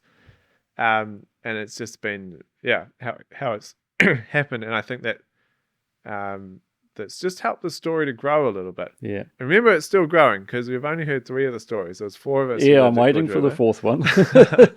We're all waiting. There's no pressure, though, for it. There's a lot of pressure on my sister. I disagree with that completely. We'll see. Watch this space, because I think it will happen. I think it will. Cool. Yeah, in the next couple of years. Fingers crossed. And maybe the girl from Gorge River. I don't think she'll be able to change that name. I think it will stick after the boy from Gorge River. It'd be hard for her to not have the girl from Gorge River. So I think it'll happen. Is it possible to be completely self-sufficient at a place like Gorge River? I mean, you guys went weeks, months without food from the outside, but reading some of your stories about what you had to eat and the tough times when you were running out was pretty tough. Yeah, it's possible to be self-sufficient, but it's very difficult, and it all depends on how much effort you want to put into it. Yeah. You can be self-sufficient. You can easily be mostly self-sufficient, and that's what I encourage. It's like, say New Zealand at the moment, if you want 100% renewable, it's an energy. It's incredibly hard to get the last 10%. It's like if you want to be self-sufficient, it's very hard to make the oil that you cook your fish with, or the in our case flour that you might batter the fish with. And so it's quite easy to get the fish and the vegetables and that, or in fact, it's a lot of work, but you can do it. Especially if you're in a world where maybe you're not focusing on money so much. Suddenly you have a lot more time to fish and grow and work your land. So if you're trying to do that at the same time as a full-time job, that's very hard. But yeah, it's incredibly hard to get that every last little bit of food from environment. But you can. There is food to eat. It's just a matter of what you're what you are happy to put up with. Yeah. Which makes, you never think about this, but when you think of the Māori and the settlers, Exactly. they did it, They but did it. they must have had a tough life, eh? They did. And again, they weren't going off and doing a 9 to 5 job. That was their 9 to 5 job. Their 6 o'clock in the morning till 10 o'clock job was to work the land enough to get something back from, or collect enough food, and then potentially, if you're in a place which is really seasonal, then also save the food. You have to make it all in summer, save it for winter, that kind of thing.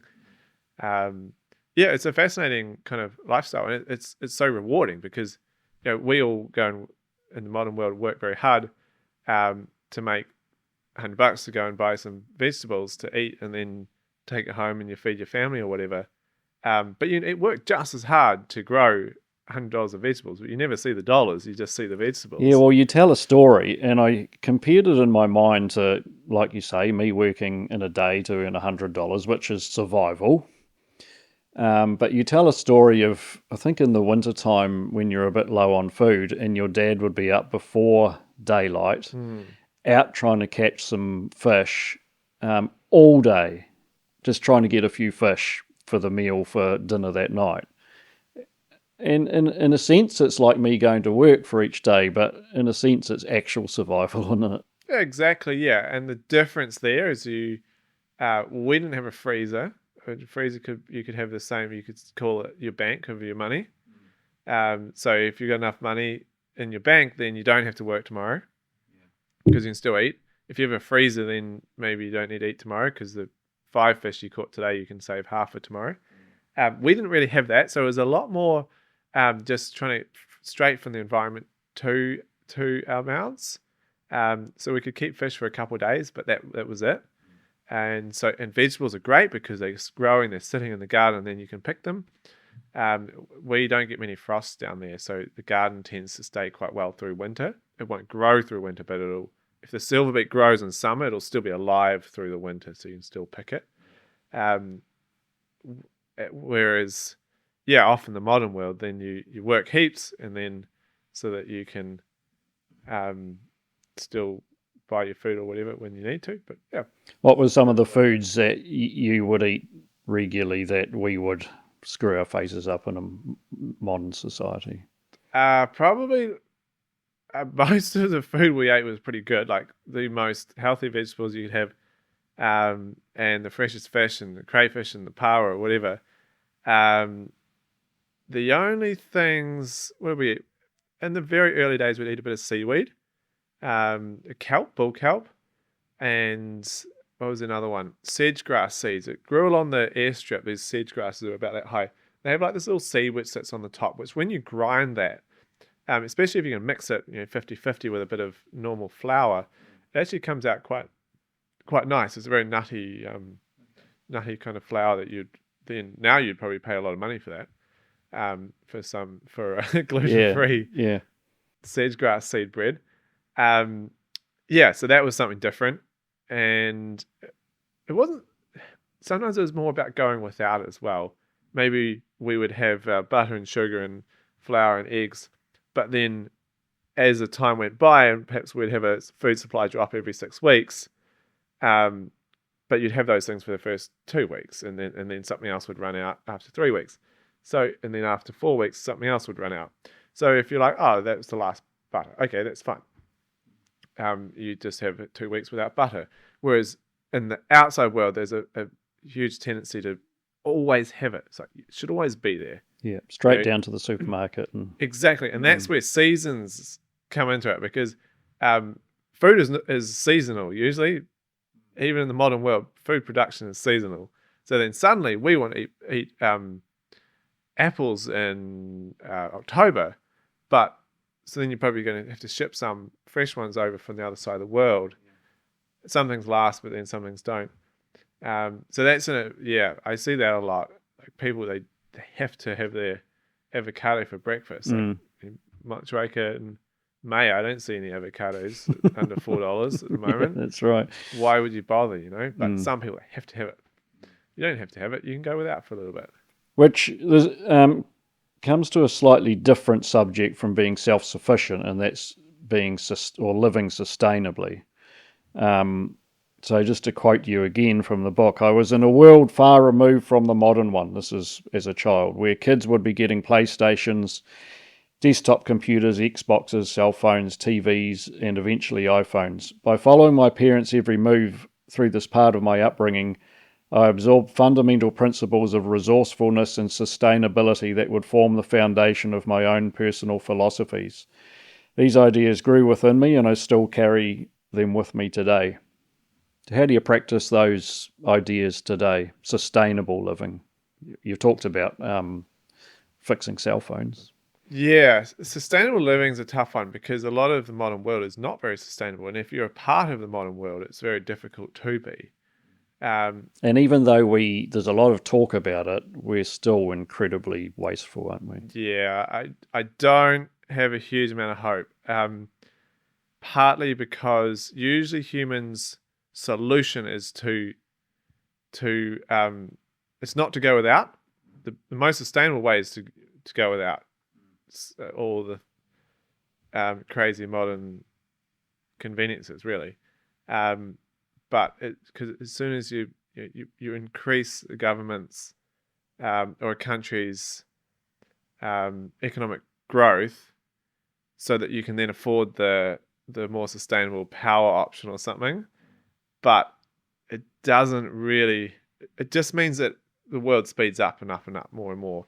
Like just look at even my short lifetime of 31 years. When I was born, cassette tapes were a thing. Now you've got iPhones. No time that you're using an iPhone will ever be as sustainable as probably that cassette tape with two little AA batteries, and so it's incredibly hard, to be honest, to be in the modern world and be very sustainable, I think. With the world's population as it is. I think if the world's population continues to grow, I don't think the world can ever be sustainable. I think it's a bit of a one-way trip.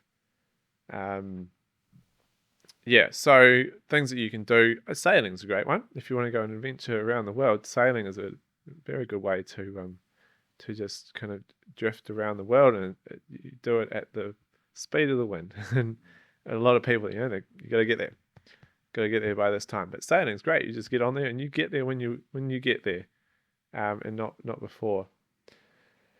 Other things, I did have the opportunity to grow a vegetable garden, which was really nice last year down in Wanaka. That was very satisfying to just, for the first time, be able to stop long enough to grow a vegetable garden and make your own food. And I just struggled to understand how more people don't do that. Yeah. We love to grow grass. Grass is like the most useless thing you can grow. It looks nice. But if you put a little bit of effort into growing something else, then it produces food back at you. And like, look at the cost of living in New Zealand at the moment. It's crazy. It's so true. I mean, but if you're growing, it's almost free to grow. It's not free, but it's pretty cheap to grow a lot of things in your garden. You just have to put a little bit of effort into it, but it's satisfying as well. It's so satisfying you watch it grow, you come up, maybe even take a photo of it. 3 months later, you're like, wow, that's crazy. You'll see the change, and that'll make you feel really happy. You go out, you pick your zucchinis. If there's one thing you're going to grow, just grow zucchinis, because they'll produce so much zucchinis. And yeah, how satisfying is it? It's all you did was buy a few seeds, and if you're smart, you don't even need to buy fertilizer either, because you should be composting everything. That should be your year's waste should be your fertilizer for next year. This is stuff kids just aren't taught in schools. I mean, much. We know some young people that lived in a rental property we have, and this rental property had amazing vegetable gardens, apple trees, rhubarb, the whole lot there. And none of it was eaten, and they said, oh, no, we just eat freeze-dried food. We wouldn't know how to cook anything fresh. But it's crazy, and then the supermarket costs, like you say, are out of control, and the whole composting issue, the benefits of it, Exactly. It's crazy. As a country, New Zealand's pretty lucky with renewable electricity. Overseas, many places don't have that. For us down at Gorge River, we have solar panels, and that's, to me, is one of the better renewable power sources. You do still have to make a panel, so you should never ever call it 100% renewable, because it's not. However, if you are going to build something, they are a very low maintenance option, and you put them on the roof, so it's very unintrusive. And the other advantage of that is you're not transporting the electricity anywhere. It's not like we're sending it from South Island to North Island. Solar panels on your roof, and you tend to use most of it yourself in your house. So it kind of takes away a little bit of that extra infrastructure you need. And the other one is solar hot water as well. Yeah. If everyone had a solar hot water heater on their roof, it would save a huge amount of the electricity that we have to kind of be moving around all the time. Which is common in a lot of countries, isn't it? It is common in some countries. Not as much as you would think, though. There's definitely some places, but yeah, that's one technology which I think could quite easily be expanded a lot. Did you ever eat possum at home? Yeah, I've eaten possum a couple of times. I didn't really like it so much. It's a perfectly fine meat. I just didn't really. Once you've hunted a few possums, it's kind of the last thing I wanted to do was eat it. Dad and Mum, they eat quite a lot, actually. Okay. Yeah, over the years. After I left home, then they quite often ate possum. Talking about leaving home, it seems like it was quite traumatic for you. We just mentioned this earlier.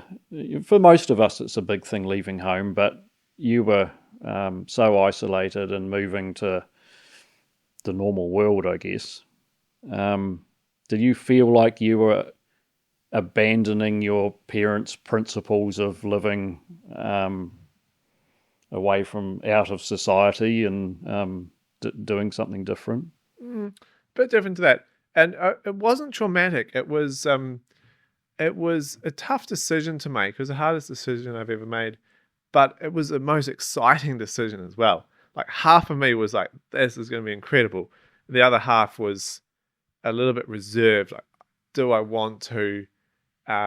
Do I know how to survive? I knew I would work it out. But I just didn't know if I wanted to let go of that, because of course I could always come back, but I figured I probably wouldn't as well. I figured that once I left, then I kind of was letting go a lot. That was probably the hardest part about it. And then the other part was so exciting, and I really was like, that was the first step on a journey which I didn't know was going to happen, but I figured that something would happen. I didn't know where that would take me, but it didn't take me very long, probably a week or two at school in Wanaka, and I knew that I'd made the right decision, and I knew that I was going to already take steps further than I kind of imagined that I might before I'd left home. It must have been incredibly hard for your parents, and your dad wrote a really nice paragraph in his book, which I'll just read out. Watching him, that's you, fly away each time was something else. As the aircraft slowly disappeared in the distance, the wind gusts buffeting my eardrums would meld with the salt of my tears. Our young falcon had flown again. Now at the dawning of his new life, he's pursuing his own dreams. They may differ from mine, but I have every confidence he will make a success of them. He writes really well. And just on that note, I have two more paragraphs, one out of your dad's book and one out of your mum's book, which I just wanted to put in here because they're beautiful. So again, from your father, and he was talking about a dream that he had for you and your sister as you were very young. I always saw our children, or in that dream, I always saw our children walking along the beach for mile upon endless mile to reach town, as a family travelling together through the vast untamed wilderness, not by vehicle but on foot. What individuals these children would grow up to be, what sheer determination and survival skills they would develop. Surely they would be an asset to all of us in today's world. And I can just see his vision, all those many years back. What an amazing experiment. I mean, where else do you, if you want to break it down into the cold, raw reality, where else do you get to try this sort of experiment where you raise a family in this amazing environment, teach them all the skills to survive? Yeah, well, back then it was a place no one wanted to be down there, and still very few people want to go and live down there. But he literally went somewhere no one wanted to be. The house was abandoned. Yeah. Someone had a lease on it, but it wasn't being used overly much. The guy who built it went bankrupt. He was crayfishing, didn't catch enough crayfish, crashed too many airplanes, lost his boat, went bankrupt eventually. He couldn't survive in that environment. No one wanted to be there. If you go to a place like Haast in winter back then, no one wanted to be in Haast. Suddenly one day everyone bought all the houses in Haast as holiday homes, and they wanted to go back to that environment. And I've seen it in a few different countries, like Morocco was one. Currently in Morocco, like a lot of people, or before, everyone lived in the countryside, and now they're at that stage in life where everyone's moving towards the cities. That's the cool thing. And I guarantee in like 10 or 20 or 30 years, suddenly you'll start seeing people go hiking again. Like you're going back out to there, even if you didn't live there, but you're going back out to experience the wilderness or the countryside. And I think New Zealand was probably going through a similar kind of process. At that stage, no one wanted to go to those kind of really isolated places. And then, Dad turned up there and he was prepared to live somewhere that no one else wanted to be. And live a really simple life that you have to do to be out there. No one wanted to live, yeah. And then just a quote from your mum's book, which I love this paragraph, and they write so nicely, your parents. There's an enormous pride in watching them, that's kids, fly away. Like the archer, you can draw the arrow, aim carefully, do everything within your ability to send it straight. But once it's released, there's nothing more you can do but watch to see how it flies and accept with pride or disillusionment the results of your effort. And as a parent, I completely sympathize and understand what she's writing. It's so true. Anyway, if we could just have a quick discussion about risk. We just started off and risk versus reward. And what made me think about this was your hike up to the top of Mitre Peak. And you nearly got hit by a boulder, but the reward and the feeling of satisfaction at the end was incredible. What is it about taking calculated risk that makes the successful outcome just so much sweeter? Well, you push yourself sometimes further than you ever thought you could. And when you push your comfort zone, everyone has a little bubble that they live in, and then just outside that bubble is kind of just beyond their comfort zone, and then you go a bit further and you're like really pushing your comfort zone. But then afterwards, that bubble will never ever go back to the same size as it was. So you're constantly kind of growing that bubble. And so there's so much to be learned when you're in that kind of place where you're outside of your comfort zone, but you still haven't pushed it so far that you've fallen off the mountain and killed yourself. And there's so much to be learned about yourself and the environment and people, or the people around you, your mates that you're out there with, whoever it is, the people you're guiding. You learn so much in that moment. It's kind of experiential learning. And so, you can do it yourself. I've done that a lot myself. I love to go and push my limits, whether it be hiking along a mountain ridgetop in Norway or Mitre Peak, like you said. That was a reasonably dangerous version of it. You're living on the edge in that moment, and you learn how to make those decisions of do I step there, do I not? That can be a life or death decision. Do I step there, do I run, do I slow down? Do you continue on? In fact, the biggest decision you can ever make in the outdoors, and this is as a pilot or a guide or a skier, anything, is that the decision to turn around before you got to where you wanted to. And it's the hardest decision you'll ever make. Let's say you're flying through the mountains and you come to a mountain pass and it's 50-50 whether you're going to make your way through it or not safely. Or you're climbing up a mountain and there's avalanche danger and it could be quite dangerous. Making that decision to turn around at that moment is the hardest decision to make. It's the best decision you'll ever make. And as soon as you're back on the ground or back home, you'll say, oh my God, I did it. Thank God I did that. You'll always be so thankful you did that in that moment. And otherwise is the time when you didn't do it and you push yourself perhaps a bit too far. You got a little bit lucky and you made it. And then you're like, I should not have done that. That's the worst feeling. Yeah, and you mentioned a experience you had free diving at Gorge River, was it? Yeah. Where I think you were quite new to it. You pushed things too hard, which is probably exactly what you're saying. Yeah, I was just young and I was had got a bit better wetsuit and freediving equipment, so I was just pushing my limits a little bit further. Ended up in a situation where I was trying to retrieve something from the bottom a little bit deeper than I'd ever dived before. And so there's a few things adding up that were just kind of going against me. And I pushed my limit too far and I didn't pass out and I didn't blow my eardrums, but I must have been quite close to either of those. If I'd passed out, then I would have died at 14 meters under the water. And so, yeah, in that moment, I realized I'd pushed it too far. Afterwards, I realized I'd pushed it too far. I was incredibly annoyed at myself for doing that. But I survived. And so I learned from that. I learned a lot from that. And now, that experience along with others is in the back of your head when you're, leading a group of 80 people into Antarctica somewhere and you're trying to land on a beach and you can't today. And you got to tell those people we can't do it today, and you just paid $50,000, and we can't take you where you want to go.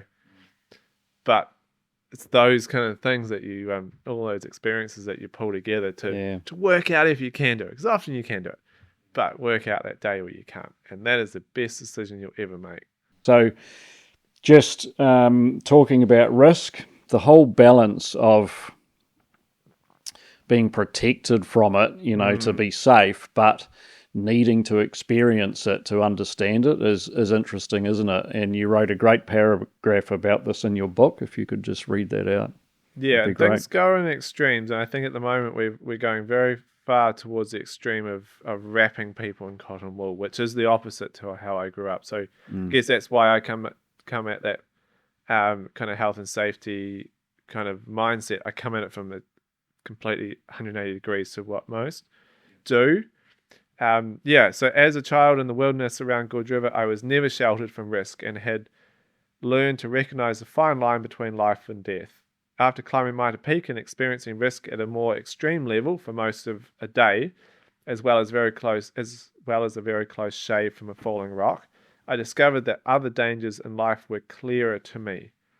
I continued to build on this understanding since, and firmly believe that when you fully appreciate the surrounding risks, you can manage them accordingly and be much safer. I didn't know it then, but that wouldn't be my last close shave. Experiencing something is the best way to learn, and in this modern world where people are sheltered from risk, how can they ever get the opportunity to build this critical knowledge base? Instead, they learn to fear risk. Things are dangerous, we're scared of it, rather than striving to understand it. Eventually, everyone is faced with a dangerous situation, and if they aren't familiar with the sensation and can't identify the dangers, then how will they ever act in the safest way in that moment? As successive generations are wrapped more and more in cotton wool, human beings are losing this knowledge. I am forever grateful that I was able to learn to manage risk rather than fear it from my own early experiences. Yeah, I mean, that's just 100% true, and I agree with you. In today's society, we've gone too far things go in waves. Everyone goes so far one way, then they realize that no one understands things anymore. And then it might come back a little bit. I hope. I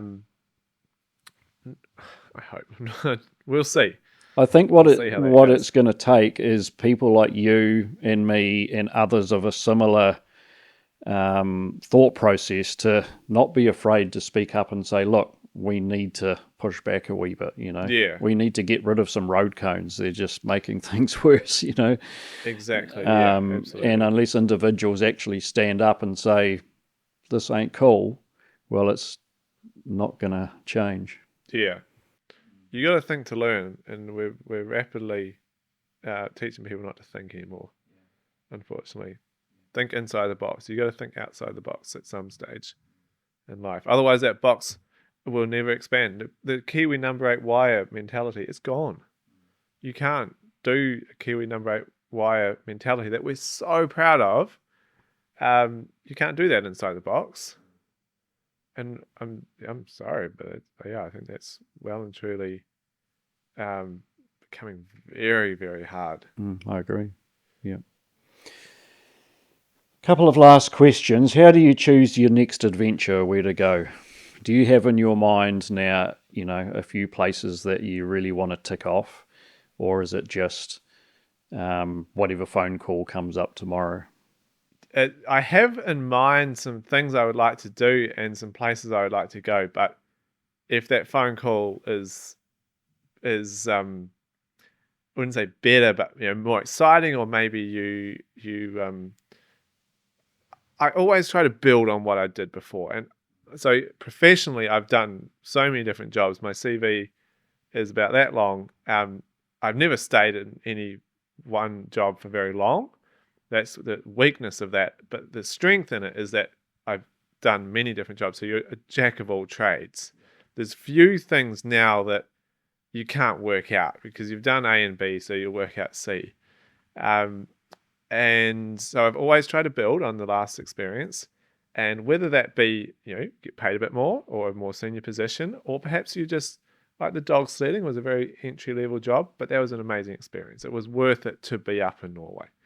And then with time, you get a nice job on an expedition ship, and it's a very good job to have now. And so when that call comes in, whatever it might be, or the email or the opportunity or the job advert or something, someone tells you about this opportunity that's happening, the ones that spark my interest are always building on my last ones and just that extra step further, or the extra bit of responsibility. I love responsibility, or different place with different people, culture, whatever it might be.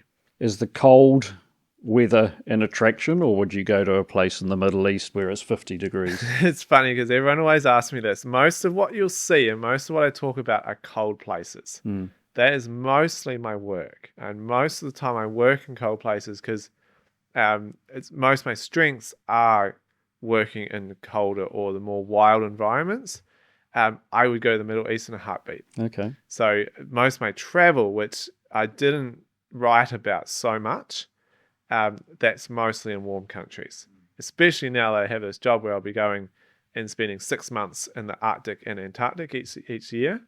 Then the other 6 months where I'm not on the ship, I will be going to warm places. I missed out on New Zealand summer this year, not doing that twice, but I will do it twice, but I will make up for it by going to somewhere warm in the autumn and the springtime instead.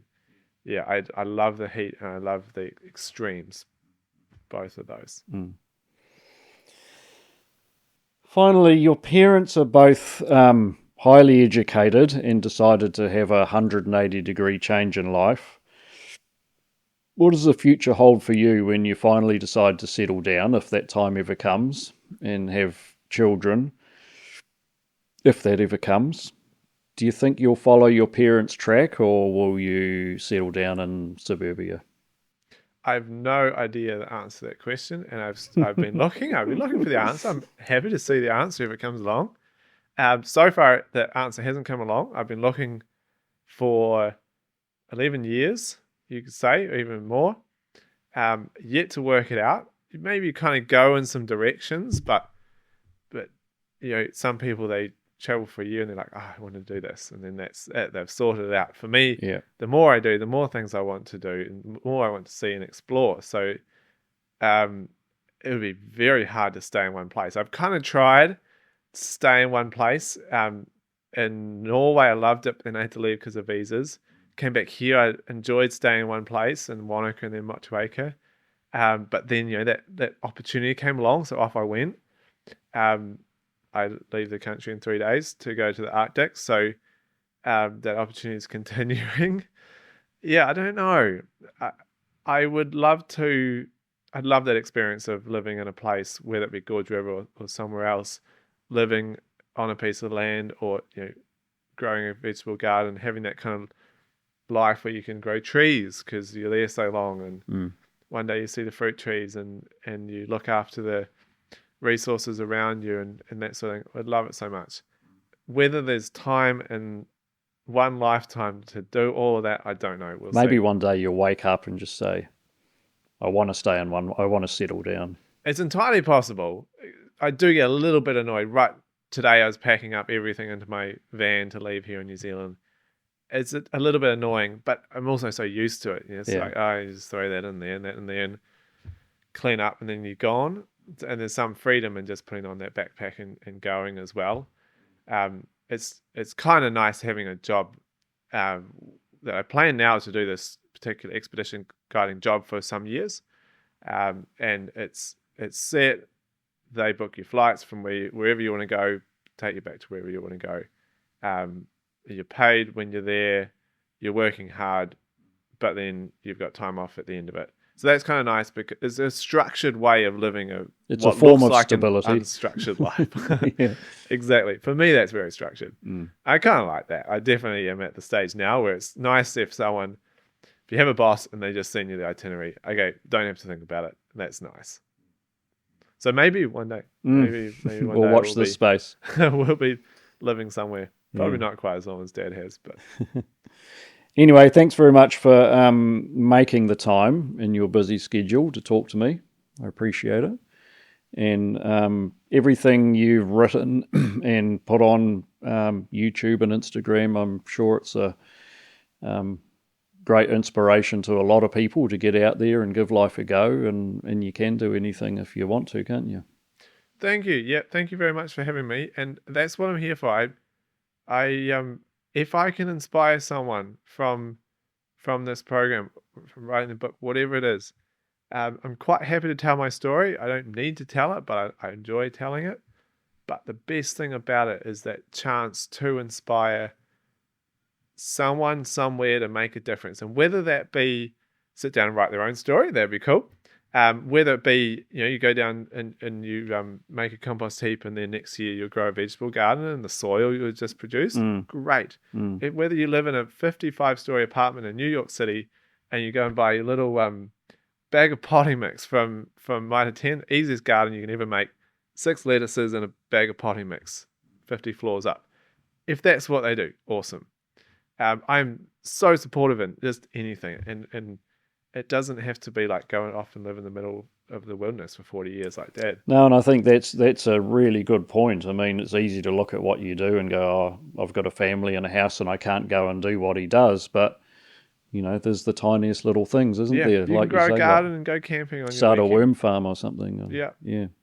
There's every little bit is a start. And maybe it just helps. It makes you feel nice and calm and satisfied at the end of the day. And you're doing your bit for the world. Exactly, yeah. So if I can inspire people to do that, great. It makes it all worth it. So thank you very much for having me. Cool. Thank you very much.